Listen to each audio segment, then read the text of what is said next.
Hey everyone, I'm in the car, probably shouldn't be doing this, but I wanted to make this quick video. I'm super tied up this week and I know we're getting up close to start. I'm not able to respond to nearly all of the questions that are getting submitted, but there have been some really recurrent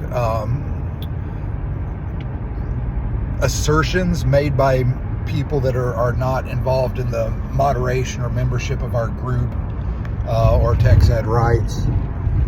And this is particularly true in some of those other opt-out groups that use our materials but don't really monitor their groups for good or accurate information.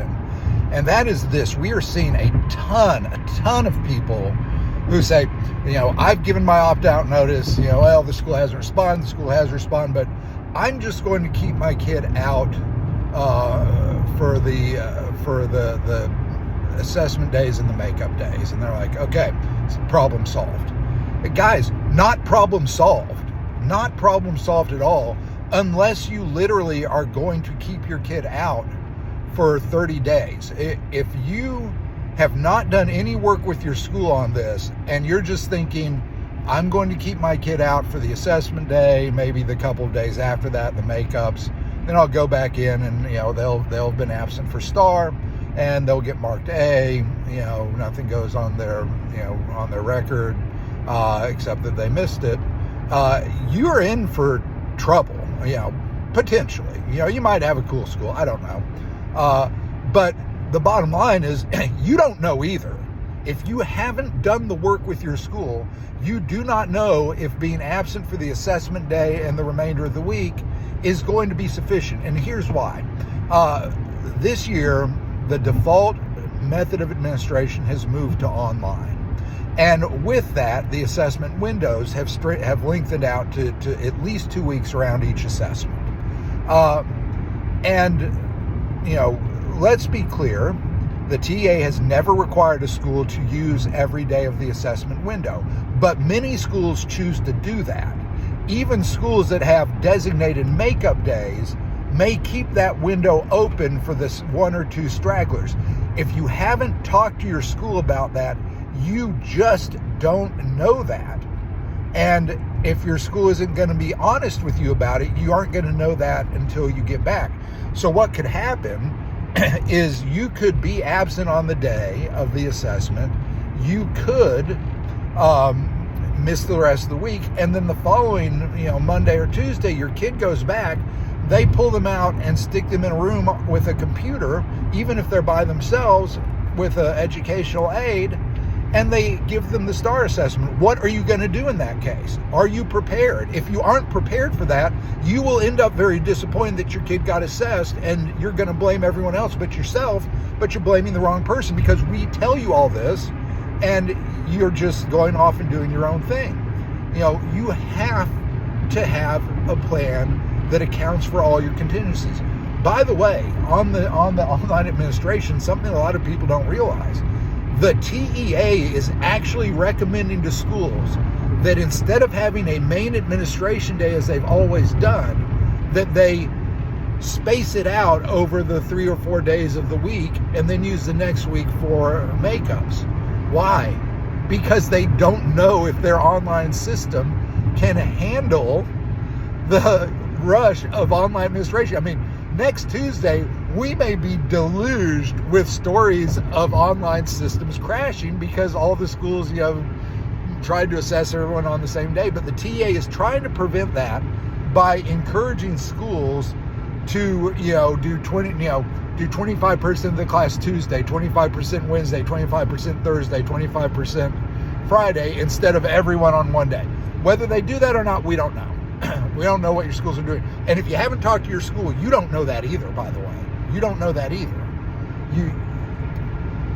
We're just dealing with the situation that comes up every single year. Every single year, some parent sends their opt-out letter, doesn't talk to the school, keeps their kid out on the main administration day, maybe even keeps them out the next couple of days, sends them back and becomes apoplectic because their kid got assessed. We've told you all this can happen. And if you haven't done the reading, if you haven't done the research, if you've just superficially looked at a group that goes, this is how you do it, you stay out for the day and you stay out for the makeups, you're going to be in a bad situation. So how do you address this? How do you solve this? number one, if you haven't heard back from the school, you need to call them this week. You need to say, I told you we're not participating in assessment. I need to talk to you about how this is going to go. Would you like us to stay out the main administration day?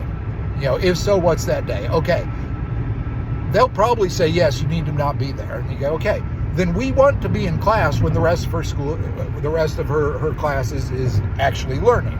So on that main administration day, if we're not there, are you going to submit our score sheet, as S, so that we can come back and not have to worry about being pulled for assessment? They'll either say yes or no, or they won't tell you. If they won't tell you, then they're planning to trick you. They're planning to assess her when she returns. And if you cannot get an actual affirmation, and by the way, even if they give you the affirmation, my advice to you is you walk your child into the office that next morning with your phone on recording in your pocket, and you say to the school, okay, we're going to go to class today. You have already submitted her score sheet as S for score, correct? Yes, she is not going to be pulled for assessment today because we've refused, you've accepted the refusal, and you've done what the TEA says and submitted her score sheet, right? Right. Okay, thanks. Honey, go to class. Here's your phone. You text me if they try and pull you out of class. You've heard everyone here say you're not going to be assessed.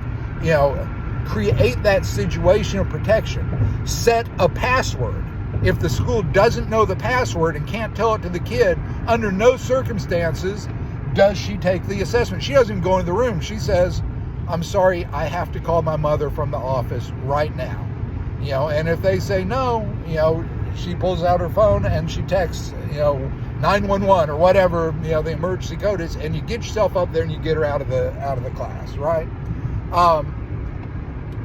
But, let's say they will not give you that confirmation that, that yes, they're going to submit the score sheet and you can, go back to class. If they're not going to give you that confirmation, what is your plan?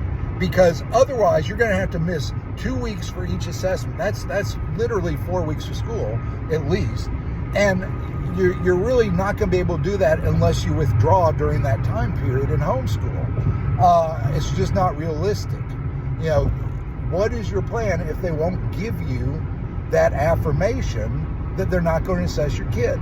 You have to do a refusal, either facilitated where the school agrees, they come in, yes, we refuse, okay, go to class for submitting your score sheet, or where your child goes in, submits a blank assessment, either by not logging in or by logging in, tabbing to the end, and submitting. Whatever is easiest for you, and this is the other thing. I see so many parents that this is a throwback to the, we will not break the seal on the assessment. Who cares? Let me tell you, I want you to break the seal on the assessment. I want you to tab through that star. Why? Because once you've done that, they can't put you back in front of that screen a second day. If you sit there and don't ever log in, they could pull you every single day. And they're still going to mark her S for scored. You're not accomplishing anything. You're not accomplishing anything. Other than being able to say, we never logged in and you scored her anyway. Great. They're still going to score her. Great. And they might go through that process every single day until she caves. And on about the 4th or 5th day, she'll probably cave. We're asking a lot of our kids to handle it on one day. But our kids are amazing and resilient. You guys who have kids that do the tab through and submit, you are amazing, and your kids are freaking amazing. And we're super proud of all of them. And this is why I'm saying to those of you that just think you're going to be absent for a couple days and go back and everything's going to be fine. If you haven't talked to the school, you're going to end up with a kid that gets pulled and gives in because they haven't been prepared. They haven't been prepared to refuse. So you have to be doing that work on the back end to hopefully to work with the school and to say, we're refusing. You've submitted the score sheet, right? Okay. But even so, you're still prepping your kid with a password, and you're still teaching them, either you don't do anything, you're going to have to sit there for 4 hours, 5 hours if you don't log in. If you log in, you can tab through it, submit it blank in 5-10 minutes, and you're done and back in class. And once you submit that blank, They cannot put that assessment in front of you again because you've completed it. It is a test irregularity. It's fraud, okay? This is why the tab through and submit is a superior method to not logging in. Because once you break the seal, they really can't put you back in front of it, with any, without running some big risks on test security and other violations. But really the main point of the message is this. You guys have got to realize, these groups that are out there that don't monitor themselves, you get a partial story and what you hear is great, and then you go in and it doesn't work, and then you're like, oh, they misled me. We're super clear about this stuff, okay, in our group. We're super clear that just not showing up for 2 days is not going to solve your opt-out problems. You have to be in communication with the school about how the refusal is going to work, or you have to have prepared your kid for the fact that when you go back, you will be pulled, and here's what you do. You do not agree to take the assessment.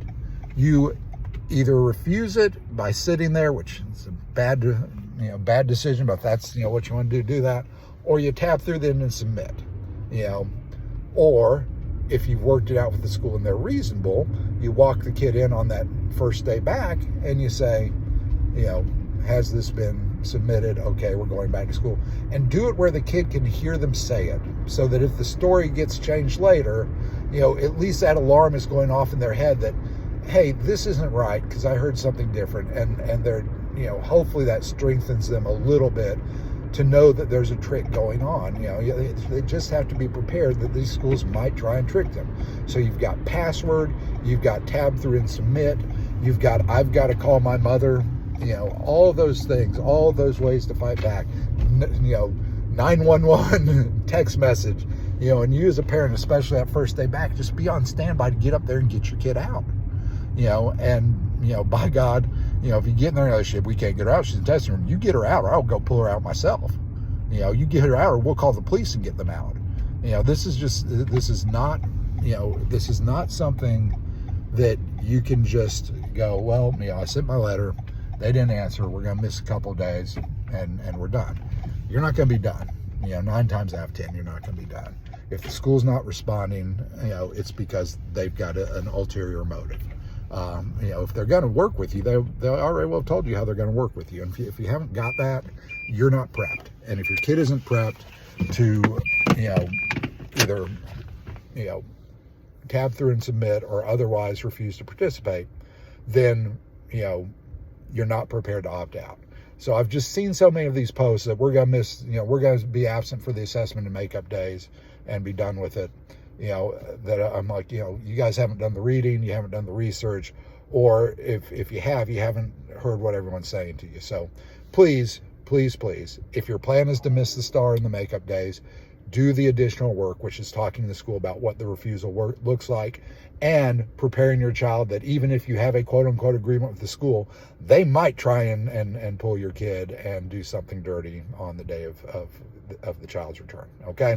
Hey, look, like I said, super sorry that I'm not as available as I usually am this week. It's just a terrible week of conflict.